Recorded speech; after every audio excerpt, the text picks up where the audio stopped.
Hey everyone, hope you're doing well. I just wanted to say that this episode does contain discussion of child abuse, so maybe just consider that when you're thinking about when and where to watch this. Thanks. It's one of the most extraordinary moments in Britain's history. Prime Minister Boris Johnson refusing calls from his own cabinet to resign. Nine's Brett McLeod is outside the Prime Minister's residence. Brett, the Queen could be dragged into this mess. Of one of the highest wind speeds ever recorded by man. Arson could be the cause of a fire at the Sydney home of controversial comedian, commentator and YouTuber Friendly Geordies. Supine protoplasmic invertebrate jellies. And to get hot, I got hairy legs that turn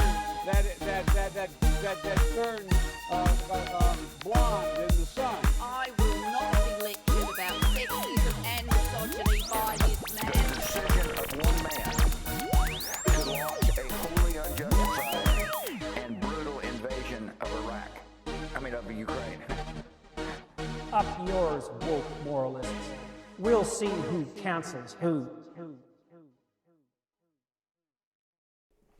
Hello and welcome back to episode 16 of the Fence Sitters podcast. I'm here as always with my co-host William. I am Tiago, and we've got a bit of a doozy today. Maybe a little bit controversial. Who knows? When is it not? We've gone from aliens to even more. We're just turning into a conspiracy theory podcast at this point. It's a bit of a disaster. Get your tinfoil hats on, I guess. Will, how have you been this lovely week? I'm good. I've actually got a kind of somewhat big 11-day camping trip coming up. Oh. So I just dropped I suppose it would be around 450 Australian dollars on camping gear. Okay. So yeah, tent and stove and sleeping bag and mat and everything. That's on. When's that? 2nd of September. I'm taking the ferry off my island to Manchester, and there's a speaking event I'm going to in Manchester. Yeah. And then I'm going to drive down to Buckinghamshire in England, which is where my father's family is from, and do some camping in there in a place called the Chiltern Hills, which is very nice. Mm-hmm. And I'll probably talk about this more maybe on the next podcast. I'm going to a 3-day kind of philosophical, political, artistic, debating leadership course thing. Oh. Very which nice. Which is in a big country mansion again near Buckinghamshire. And then the camping will be in the middle. So, quite excited for that. It should be good. But no, how are you going, Tiago? Well, what speaking have you been up to? of camping, I'm going camping this weekend. If anyone knows Moore River, specifically the Moore River. I'm not actually staying in Moore River, but staying on the Moore River. A little fathers and kids weekend over Father's Day. So that should be good. Oh, very nice. Other than that, I've started my work placement in youth work, but not too bad, honestly. Just living life. Shall we start with what are we reading today? Will, indeed. What have you been reading? So I've been reading, and I'm interested to see your immediate reaction to this title, Tiago. I've been reading a book called England for the English, which, starts us off in a lovely spot. So, England for the English. It sounds like a rather, perhaps, controversial title. It's a book written by a man called Richard Bodie, who was a Conservative MP, and it was published in 2001. And as much as it sounds like some kind of more or less, racist, I suppose, polemic on why only English people should live in England, it's actually, in my eyes, quite a moderate centre ground idea of how a nation can be accepting of others and how a nation can form its own people with other people coming in, and how we can be accepting and inclusive, but how we should also respect the cultures and traditions of the nation that we come to. and he more or less he specifically well, it's just fascinating because in this day and age, everyone looks at kind of Britain, the United Kingdom as a whole. It's somewhat rare for people to take apart all the different four nations of England, Ireland, England, Northern Ireland, Scotland, and Wales. And in this book, he more or less goes chapter by chapter through a history of England, through the philosophy of England, through the justice system of England, through England's relation with the Catholic Church, through England's relation with the Empire, England's relation with Europe.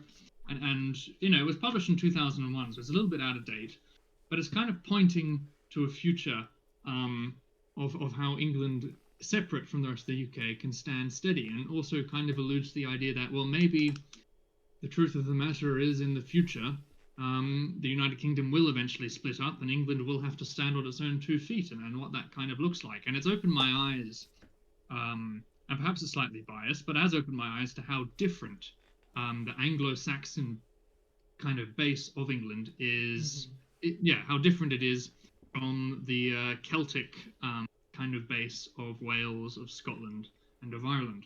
And also how different that Anglo-Saxon base is of continental Europeans. And as, you know, opened my eyes to maybe the idea that the United Kingdom, there is a genuine, authentic basis for the four nations actually being kind of separate, which is a radical idea in my head because I'm usually quite conservative when it comes to that stuff. But yeah, there you go. That's what I've been interesting. Reading. Yeah. Well, I've been reading kind of the opposite of what you've been reading. Great Australian Outback Yarns Volume 1. Oh, wow. So, what? If anyone knows who Swampy Marsh is, actually, apparently, our dear friend Jeffrey has met the man. I don't know any context further than that, but he's an Australian storyteller, and this book is basically him in various outback pubs retelling the stories that he's been told, and you know, maybe they're true, maybe they're not, who really knows, they're all just a bit of fun. And there's anywhere between like 1 and about 10 pages, and it's like the you know, the classic stuff of we went to the pub for the birthday, it was a rainy day, and then we walked through the graveyard and we both fell into a grave and we saw each other and we thought we were ghosts. So all that kind of stuff. Very brilliant, light reading, I found. If you're looking for something that you're like, oh, you know what, I feel like reading, I don't really want to commit to a full book, and I don't want anything too deep, then pick up a copy of Great Australian Outback Yarns Volume 1. Is it just like, I mean, are we talking like Ned Kelly kind of folklore things, or just like random? It's mucking around in the outback. It's a range of things. From like the most mundane story about like a school in the outback putting on a talent show and it going horribly wrong, to like, you know, a bank heist or something like that, police stories and things like that. It's a lot of fun, and you know, nice and easy to read. If you're going camping or, you know, you're on holiday or something and you don't want anything too heavy, my absolute recommendation. Who was the author? Swampy Marsh, or Bill Marsh is his actual name. Right. So, what? yeah. I have never heard of him. Do you know? What's he about? He's just a writer, and he writes things like this. He's also written about like police stories, like a book of police stories and other things like that. And he pretty much just, you know, he listens to people and talks to people and then writes their stories. So yeah, good bit of fun. Yeah. How do we segue that? Now we're going to be talking about Niger. Get the laughs out now. Get your sillies out, okay? Anyway, so we're talking. Yeah, so there's recently, from the fun and joy of Outback Yarns, there has been a coup in Niger. So first off, if you don't know where Niger is, it's a country in the west of Africa. Quite a large country as well. It is, yes, quite a large country, decently sized. One of the largest population-wise in Africa. And yeah, I mean, yeah, it's got a population of 25 million. One out of every five currently in starvation. Just over 40% of people in Niger are in extreme poverty, and the average woman gives birth to 7 children. So it's kind of your classic poverty-stricken African nation with a massively growing population and massively decreasing living standards, and it's really quite sad. If I might butt in, the big reason for why Niger especially is quite a treacherous place is it's pretty much twice the size of France and completely desert except for one river that runs through the north. And on top of that, the average temperature is 45 degrees Celsius. So you're looking at a pretty inhospitable place where you can't do much except mine uranium, but I think we'll get to that. Alrighty, so yes. So the main point is there's been a coup in Niger. So on the 26th of July of this year, General Abdurrahmane Tachini of the Houssas Arabs, I'm probably pronouncing that Arab tribe incorrectly, but anyway, General Abdurrahmane, he overthrew President Mohamed Bazoum of the Diffa Arabs. So President Bazoum was recently democratically elected, technically had the mandate of the people, and on the 26th of July, with the worsening state of the economy, the worsening state of living standards, the drought stricken the country, the Presidential Guard, which is quite ironic because of course it's meant to guard the president, arrested the president, and this military junta of generals more or less took over of the country. And it's an interesting thing because this now adds to a region which has been absolutely stricken by coups and military takeovers for years now. So there was actually an article in the New York Times branching this region as the coup belt. So Niger falls under this region called the Sahel.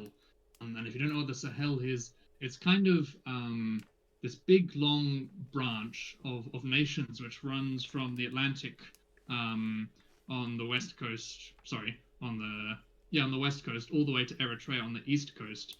And it's this branch of like a savanna where you north of it you go into the Sahara Desert, and south of it you kind of go into more lush tropical Africa. And so it's quite an arid region. But anyway, the point is, Guinea, Mali, Burkina Faso, Niger, Chad, and Sudan since 2020 have all had military coups and military takeovers, and they're all currently being run by the military. And to make matters worse, where Western troops and a Western military presence was, say, in Mali or in the Sudan or in Niger, trying to fight off jihadist revolutionaries, which is another aspect of why these areas are so unstable. As the military juntas take over, they push out these Western troops and they invite in Wagner, Russian mercenaries, to provide that security. Which is, it's quite tragic.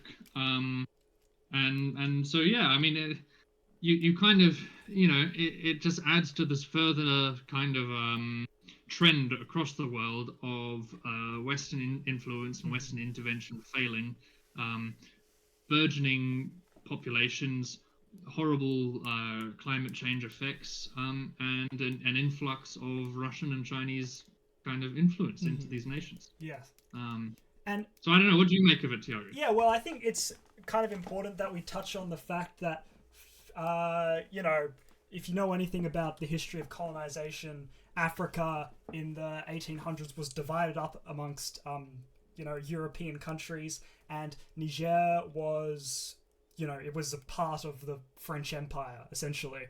And this was pretty much the fact until 1964, I believe, when they gained independence from France, but that left all of the citizens of Niger really disliking of France. They don't like the fact that their language in any kind of intellectual capacity is French. They think that a lot of the reason for their suffering is the fact that they were taken over by France. And so the country sort of already has this feeling of, I guess, distrust for the West and more of a trust for these, Russian and Chinese groups that are coming in to help them. To throw a spanner in the works, the government the government was actually pretty much, I mean, you can correct me on this if I'm wrong, Will, but they seem to be a bit of a French puppet government for a while, which may have been part of the reason why. From the 60s onwards? Yeah, or... I think so. Yeah, I mean, no, the French would have diplomatically had quite a large influence, but I think this President Bazoum was kind of the first fully democratically elected president in Niger to have his own democratic mandate from the people of Niger. Yeah, I mean, going off your whole colonialism thing, one of the problems that these countries in the west of Africa face, and actually I read this in a New Statesman article, is that the way that when Europe was chopping up Africa, the way that they designed these territories was to have the capital cities nearer to the ocean, and then divide them up kind of vertically. So you look at the Sahel, and it's a horizontal kind of band of Sahara. But what these European, Britain, Portugal, Belgium, the Brits, well, I said the Brits, the French, what they did was they you had this horizontal region, they divided it up vertically amongst themselves. So you had the capital cities nearer to the ocean, nearer to supply, nearer to ports, nearer where they could put their troops in. And then the territory burgeons out into the Sahara Desert, which is what you were talking about with these massive arid landscapes, double the size of France. And what happens is you get a democratically elected president or prime minister in, like President Bazoum, and once he gets in, he's then forced to spend all of the very little money and all of the Western aid that's given to him on these southern pockets where the population are, because then they'll be able to vote for him. But the problem is, a lot of your food, a lot of your resources comes from these northern areas, and so you're not industrializing, you're not investing in them, and you allow them to weaken. You don't put any troop presence in there, and then ISIS and jihadists are able to flourish within them. So it is very much a geopolitical and simply just geographic problem, which a lot of these nations face because of how they're literally vertically sliced up. Yeah. And so it's like, well, how do we get ourselves out of this problem? I mean, for a few minutes, I mean, I just kind of generally thought, well, do we literally completely restructure the borders of Africa around the proper actual tribal groups? Because you look into, because the main general was a Houssas Arab, and then the president was a Diffa Arab, and of course you've got two different Arab tribes who are, again, and then you look at the same in Rwanda and whatnot. So it is, it's quite a saddening thing, and I personally think it's only going to get worse with the worsening climate and the worsening influence of Russia and whatnot. And the increase of population, and it doesn't look good. What are your thoughts on?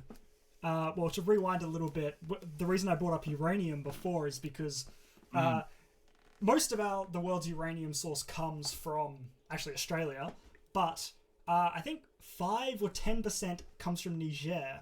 And that has been valuable to France because they are the world leader in nuclear technology.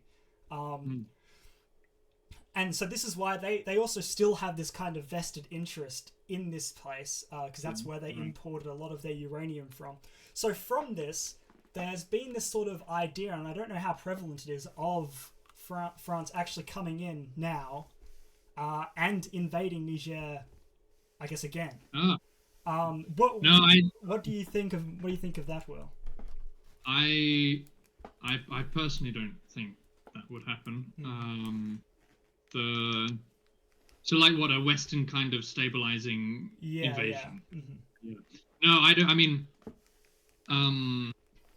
Mali, Niger. They asked the French troops to pull out, and all the French troops have pulled out. And there are 1,000 American troops in Mali as well. I mean, the number of Western troops within this Western African region is mind blowing, and yet no one really ever talks about it. but I don't think. I think there would be international outrage if France went into Niger again, and with the number of Wagner troops again. We lost you there for a second, Will. Could you just repeat what you just said? Oh, sorry. So So with the number of Wagner troops, which is estimated to be around 1,000 on the ground in Niger, an invading French force would that would create a whole bunch of difficulties. Yeah. Not to mention the population, the population itself being very anti-French already. Anti-French. I mean, when the French pulled out, they were literally crowds in the streets raising Russian flags. I mean, that's insane, the Russian flag in Western Africa. I mean, in regards to the military and interventions and whatnot, there's an interesting point. So, there's this thing called ECOWAS, which is the Economic Community of Western African States. And so that's that kind of block of how many states is it? I think there's about 15 West African states who make up part of ECOWAS. And they've recently had a meeting, all of their generals saying, should we, for the event of stability, intervene ourselves into Niger? So these are West African nations, like Nigeria and whatnot, thinking about invading. But an interesting point has happened is that in Burkina Faso and Mali, which have recently gone through their own military coups, Burkina Faso and Mali have said, no, we're not going, if you do invade Niger, we're not going to join you. In fact, we would actually send our own troops to support Niger, which in my head creates this colossal paradox of West Africa. I mean, it probably won't happen, and hopefully it won't, but West Africa theoretically splitting apart with the kind of Western-orientated ECOWAS states intervening into Niger, and then these Russian-backed, Wagner mercenaries-supported Niger, Burkina Faso, and Mali forming together this odd kind of authoritarian military junta to fight these ECOWAS states. I mean, and then that would just, increase the difficulties that those populations face to a whole nother level. So we're kind of stuck, aren't we, with this one? Yeah. I haven't seen any very perfect solutions to this. It's no. as we said before, this is it's kind of like a geological problem, really. Geographical problem. With all to do with rocks. Yeah, oh my god, I'm sure there's plenty of rocks there. But as you said, the resources are in the north because of that river that runs through. All the people are in the south because it's hot in the north, obviously. And so there's this weird imbalance of resource versus population. There's just terrible living standards because of the lack of resources. There's intervention from several different, non-Western countries. It's a bit of a mess. And another point is that I think not enough of the average people in the West realize how important the continent of Africa is going to be in the future. I mean, the population growth of Africa, the population growth. I mean, even just like nations like Nigeria. I mean, by 2050, they're going to be some of the fastest growing economic countries in the world. I think the population of Africa is I don't know the statistics, and I probably should have looked at them, but I think in the beginning of the 2000s, Europe and Africa had similar population levels, and now Africa is far beyond Europe. And so it's an important region, and the West seem, inept and unable to respond to it. And in fact, they're just pulling their troops out. So I don't know. And then you've got that Wagner influence, which kind of brings us into our next topic, with the supposed death of Prigozhin. Do you know much about what's happened here, Tiago? I have read a few news articles, but that's about it. Yeah. So more or less, where are we? More or less, what kind of happened was hold on, I'd written it down somewhere. So more or less what's happened is Prigozhin has theoretically been killed. So Prigozhin, if you don't know, is the leader of the Russian Wagner mercenary group, which is a kind of a paramilitary force which trains troops more or less kind of all over the world. So it's got troops in Syria, it's got troops throughout Africa, and then a large number of troops used to be in Ukraine. But obviously, if you've been reading the news, they did the push onto Moscow. Prigozhin kind of broke with Putin and with Russia. That coup upon Moscow failed. He went to Belarus, and now he's mysteriously died, apparently, in this plane crash. So it's quite odd though, because according to pictures and the kind of consensus, was that 2 days before August 23rd, which is when this plane crash occurred, Prigozhin was meant to be in Mali. So there were pictures of him in Mali, in West Africa. And then 2 days later, he's meant to be on this plane flying from St. Petersburg to Moscow to St. Petersburg. I can't remember which one. And now Russian officials have officially declared with biological kind of research that Prigozhin was on that plane and that he has been killed. And of course, you know, there are numerous theories about whether this is Russia trying to kill, whether this is Putin who's just, you know, killing Prigozhin or whatnot. But it kind of, you know, it puts into question the future of Wagner as an organization. It puts into question what Putin was getting up to. It puts into question the future of Wagner in Ukraine. And it also puts into question the future of Wagner in Africa. And again, kind of linking back to West Africa, for example, in the Central African Republic, this is probably the foreign country where Wagner is most active. Wagner kind of actually acts as the presidential bodyguard in the Central African Republic. And there are even statues throughout the Central African Republic which have been made in honor of Wagner troops. Sorry, we just had a little technical issue there. We're back and going. So anyway, I was talking about these. So, you know, within the Central African Republic, again, there's estimated to be about 1,000 Wagner troops. And, I mean, yeah, they form the Presidential Guard. There are statues made to honor them. You can see them walking through the market. There are Russian flags flying. I mean, it's incredible. And, again, it doesn't get enough attention in the Western media. No, definitely not. So we're going to talk about it on our little podcast. Yeah. It's interesting, though, that you say that, because, you know, to these people, these are kind of heroes to them. And yeah. Well, partly. Yeah. Well, so what were you going off there, Will? Well, I mean, within the Central African Republic, the thing is, Wagner comes in, and they say, look, we'll give you stability, we'll give you security, as long as you can give us mining rights to these gold reserves. Yeah. And then these, you know, Wagner mercenaries more or less enslave large numbers of Central African Republicans to work away in these gold mines. And you look in Mali, you look in Niger with the jihadist insurgencies. Wagner hasn't actually been that successful in fighting off these jihadist insurgencies. Yeah. So I think there is actually a decent amount of tension now amongst these African states and these Wagner mercenaries as well. So who knows what that could flare up into.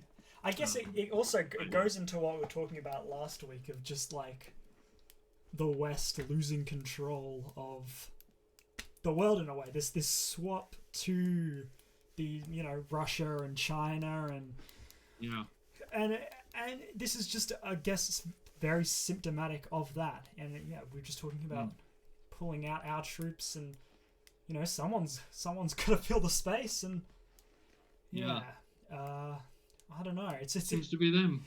It's a tricky one, isn't it? Could you tell me more about? I got lost in their involvement in the Ukraine. Could you? With Wagner? Yeah. So I mean, Wagner was Yeah, so more or less what happened there was, a very large number of Russian mercenaries, which were technically separate from the Russian state military command. Are they privately owned? Kind of. See, this is where it gets difficult. Because I imagined them as like like in the US they have like the Blackwater stuff, and they're kind of like these private militaries and mercenaries, but... Yeah, they are similar to that, but I think they're more slightly state-owned than the US equivalents. So pretty much Prigozhin was running these Wagner mercenaries, a large number of them being convicts from prison who'd been released and said, look, we can release you from prison if you go and fight on the front lines with these mercenaries. What happened was the Wagner mercenaries were actually gaining ground. They were succeeding when the Russian regulars were not. And then, the Russian regulars, divisions started occurring. The Russian regulars were making life difficult for Prigozhin and the Wagner troops. They were taking away supplies. They were not providing them with intelligence. Prigozhin was getting more and more angry. Eventually, he kind of split completely from the Russian state. I think it was around late June, or was it late June, and the Wagner group and Prigozhin's mercenaries went completely rogue, formed their own kind of military force, completely separate from the Russian state, took over several integral strategic... We're back? Yeah, sorry about that, folks. I guess the Hollywood elite probably knows our next topic and they're trying to block us, but anyway, continue. So it was so that's, anyway, we'll cut the Wagner stuff there. Yeah. But it is interesting. It is, yes. Talking of the Hollywood elite, would you like to pull us into this next disastrous topic, Tiago? Yeah, okay. I'm gonna start with a focus on the actual movie, and I think Will's delved more into the conspiracy theory side of it than me, judging from some text messages I received last night. But if you're unaware, and I don't know how many people would be unaware. If you're spend extended amounts of time on social media, you're probably not. But a film was released. I'm not sure if it's properly released in Australia yet, but it's been out for a while in the US. It's called The Sound of Freedom, and this is it's a pretty relatively small budget movie made by a religious studio called, is it Faith or something like that? Angel Studio. And what it basically is, if we're not going too deep on it is a movie about this organization. What are they called, Will? You mentioned it before. Operation Underground Railroad. Underground Railroad. Which is, they were basically intervening in, child trafficking, rescuing child. The movie sort of deals with what that's about. It tries to talk about the impacts on the ongoing mental health of the children, that sort of thing. But this movie, believe it or not, has stirred up quite the controversy. Now, there's a few theories as to why. The first being this idea that's come out that the director of this movie and the person who this movie is about do have ties to the QAnon conspiracy theory. And if you don't know what QAnon is, it sort of started as, the elite, they're pedophiles and they run the world, which, I mean, I heard someone once say, I'd bet on that horse. It's a frequently, occurring horse that we find out that these big wigs, there's some shady stuff going behind the scenes, and, that kind of can come with power and all that sort of thing. But it sort of turned from that into, it gets deeper with harvesting children's blood and drinking it, and Hillary Clinton and is doing all these things in like a defunct pizza place or whatever. You can look into it as much as you want, but they're basically, this conspiracy theory is also associated a lot with the following of Donald Trump. They kind of believe that he will, save them and bring them out of this. To be clear, the movie is not about this. The movie is about a completely different situation. It doesn't mention it. It doesn't come up. But what some people are suggesting, which is reasonable to suggest, I guess, is that perhaps that the fact that there is the person that is making the film is sort of from this walk of life, and the person Tim Ballard is his name. Is Tim Ballard the guy in the movie or the person directing it? So the guy in the movie is Jim Caviezel. Okay. He's the actor, and he's playing Tim Ballard. Yeah. So the idea sort of was, okay, so maybe this isn't about QAnon specifically or anything like that, but it's sort of dog whistling to it, I guess, and getting people to like, oh, what's this, and then looking further into it and going towards those ideas. And people have sort of taken this and ran with it in whatever side of politics you're in. You've got people on the sort of, I guess, American Republican side saying that the media doesn't want you to see this because I'm not quite sure really. I'm sure Will get into it. And then you got people on the other side being like, don't bother with this film, it's just right-wing dogma. And yeah, it's a bit strange. But Will, do you want to talk a little bit about the actual organization itself? Yeah, sure. So this film, which has come out recently, yeah, I mean, I had actually never ever heard of this film before until Tiago messaged me about it, maybe about a week ago or whatever.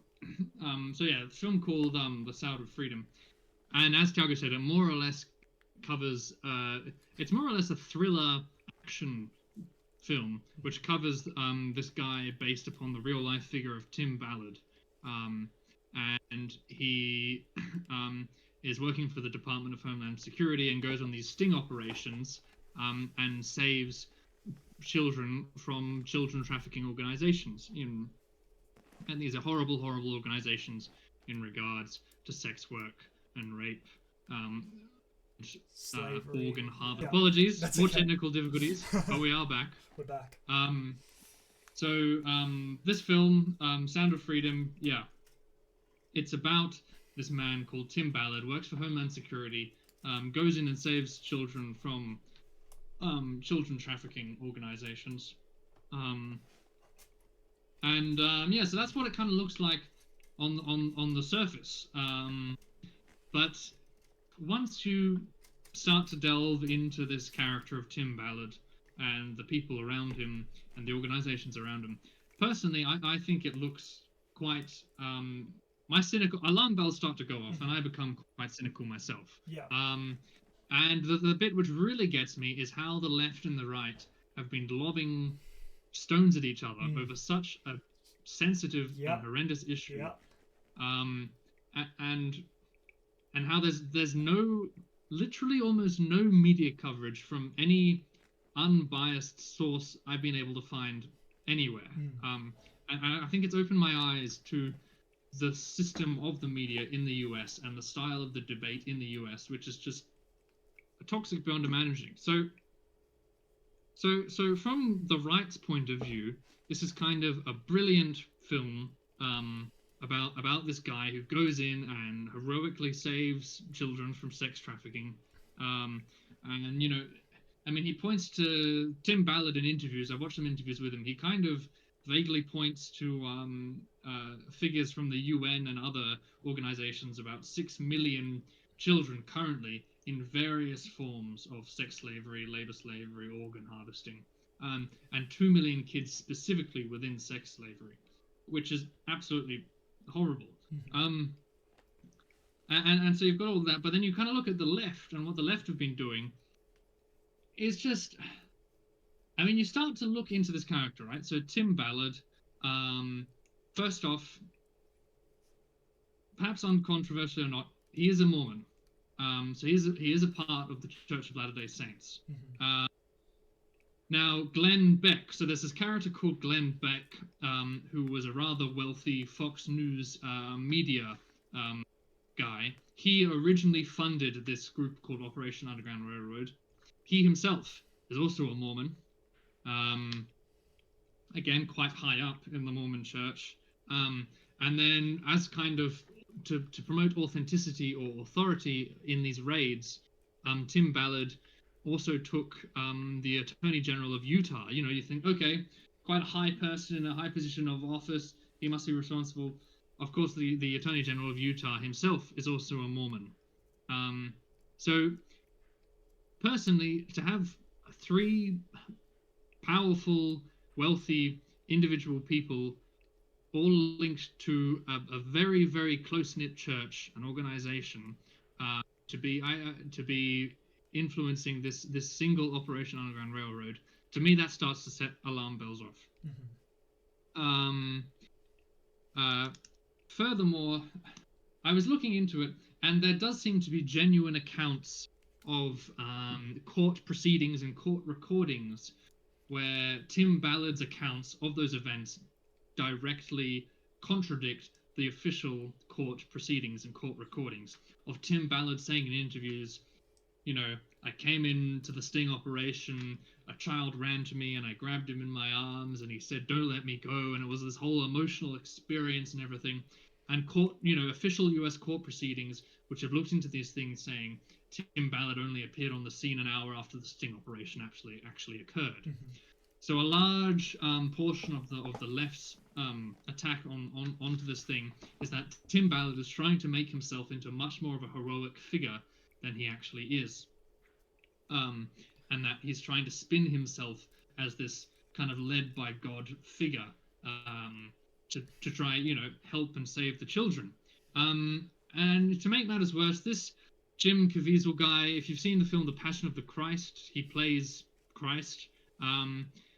Jim Caviezel, he himself has pretty, I mean, these are facts. He himself has pretty large links to QAnon.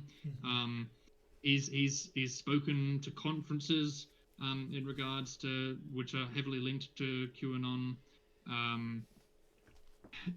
You know, I don't know, Jim Caviezel, you listen to him in interviews and he's a pretty weird kind of guy.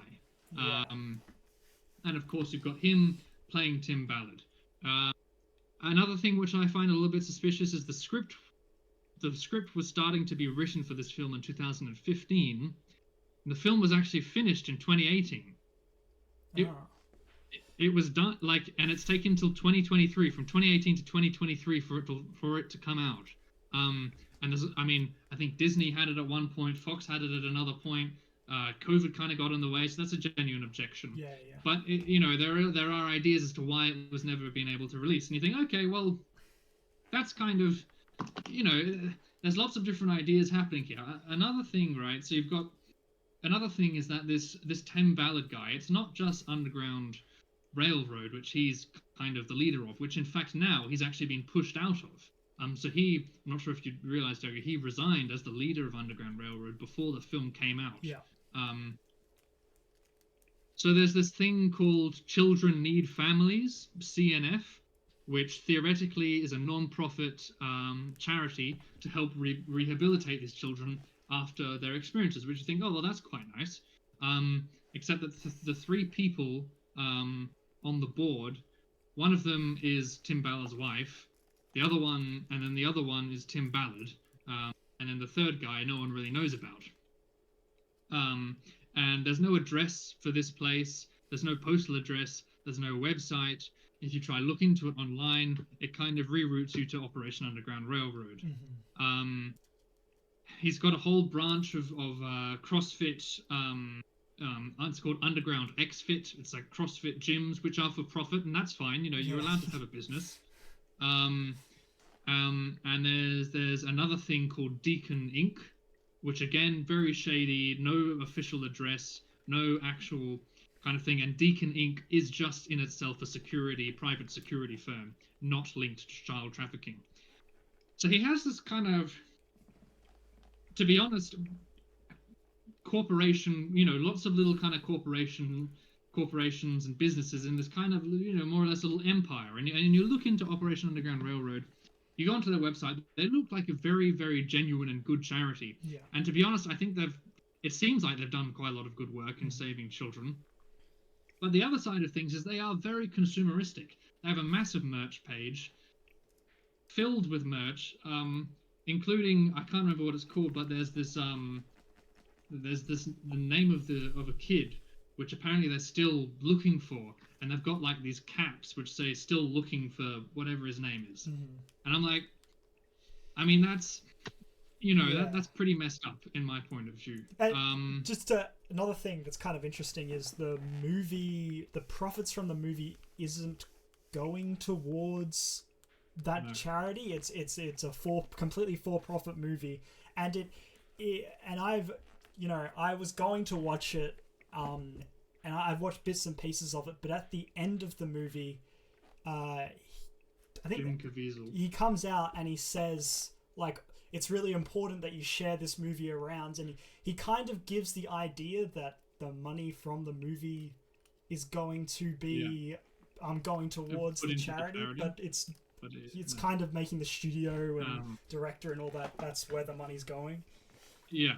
Furthermore, with the money side of things, there's a system in place when you go and see this film that when you buy tickets, you can buy more tickets which you're not actually going to use to allow other people to freely come and watch it. Which again is really, the company is trying to aim to proliferate these ticket sales, right? So there's just lots of contradictory from people on the left and people from the right, lots and lots of stories which don't add up. Like, you know, there is lots of money from all of these organizations which is unaccounted for. Several of these organizations themselves are unaccounted for. Several people on the left say that, you know, Tim Ballard is trying to make himself into more of a kind of saint than he is. There's actually a painting. I'm not sure if you've seen this painting, Tiago. I might send it to you, of Tim Ballard walking down railway tracks, cradling a child in his arms. Right. And there's kind of this light behind him. Yeah. And then along these railway tracks are all these people holding lanterns, and they're people from the history of the abolition of the slave trade. So you've got like William Wilberforce, who abolished slavery in England. You've got literally a painting of Abraham Lincoln along this thing. And again, this painting is being mass marketed and sold to try and, well, frankly, create a cult of personality around this Tim Ballard guy. And you look into interview after interview after interview, and everyone on the right, including Tim Ballard, uses this human trafficking thing to call for a hard border with Mexico, which is a purely, I mean, that's an incredibly political thing to do. Whether or not that's right, that's wrong, they're doing it. You look at Tim Ballard. Personally, I think he's highly within Trump's ring. He's interviewed Trump. He's been to the White House when Trump was in power. I think Trump quite likes him. He quite likes Trump. There's a highly political connection there with Trump, which brings in a whole nother idea of theories. Again, if that's right or wrong, I'm not too sure, but it is there. And to make matters worse, I mean, to kind of fully push this into as far as I'm comfortable to go in regards to conspiracy theories, there's a picture of a whiteboard, which I think I sent to you, Tiago, and I'm not sure if you read it, but the idea is that in 2019, Tim Ballard pulled together a meeting of kind of all of his business associates of all these little companies he runs, and drew up on this whiteboard this master plan. And it's more or less got all of these kind of non-profit organizations with arrows, so all of those ones I listed with arrows pointing towards himself and his kind of, I think it was called like timballard.com or something is what he wrote. And you look on this whiteboard and there's literally arrows from all of these non-profits funneling cash into his kind of, into his box. And then off to the side, and this is what really made me nervous, is this little paragraph which says, "Take sizzle of the rescue," whatever that means, "lead them to the covenant." So, and then this word sizzle is written amongst all of these non-profit organizations, and then lead them to the covenant. And so you look at the Mormons, you look at his religious views, you look at, Glenn Beck, this wealthy Mormon funding him, you look at his aspirational cult of personality kind of thing, you look at this whiteboard, whether it was right, whether it was wrong, whether it was made up. I mean, it's just murky, Yeah. It's murky. But then people on the right, and this is purely valid, say, well, hold on. It's only really been Vice, which is not a very reputable journalist association at all. Mm-hmm. And then the American Crime Journal, which again is pretty dodgy. Yeah. It's only really Vice and the American Crime Journal, which have been, which is where this whiteboard picture was sourced, which has been exposing Tim Ballard's corporations. No other media organizations kind of doing it. So I'm kind of lost. I'm like, well, the left expose all of these really suspicious, odd things which don't add up, but in an incoherent kind of way. And this group seems to be doing quite a genuinely important job, but it does look like Tim Ballard is genuinely trying to create this cult of personality in a dodgy way. But so I'm kind of lost. And there's my big rant. There you go. Yeah, look, this is all, well and good, but why the fuck are we using child trafficking to make political points and attack the other side of the other side of politics? Why do we need to involve this? Do you know what I'm saying, Will? Why when a movie about, whether there's connections to whatever, why do we instantly jump to, oh, this is a right-wing movie, or, oh, the left don't want you to see it? Why can't we pin it on individuals? Why does it have to be a all-encompassing thing?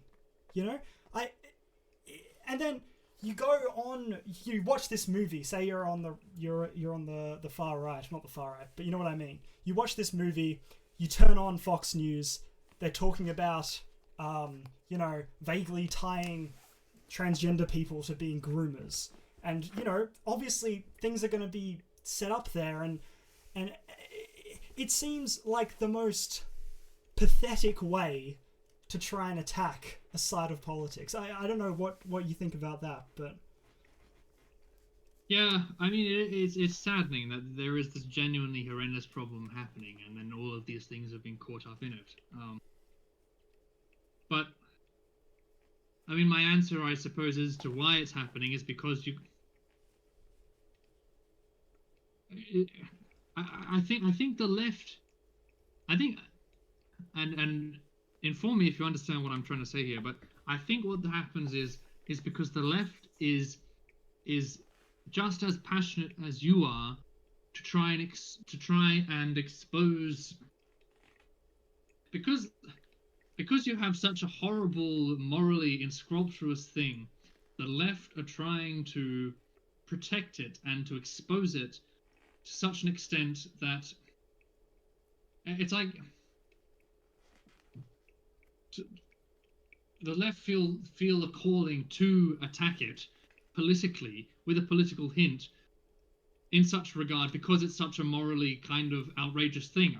Does that make sense? I mean, yeah, I guess so, but it's... And then the right simply react. It seems if everyone was truly concerned, and I it's a kind of interesting thing you can link into like the debate on climate change or something like that. If we truly cared about this thing, we wouldn't be making it a partisan issue.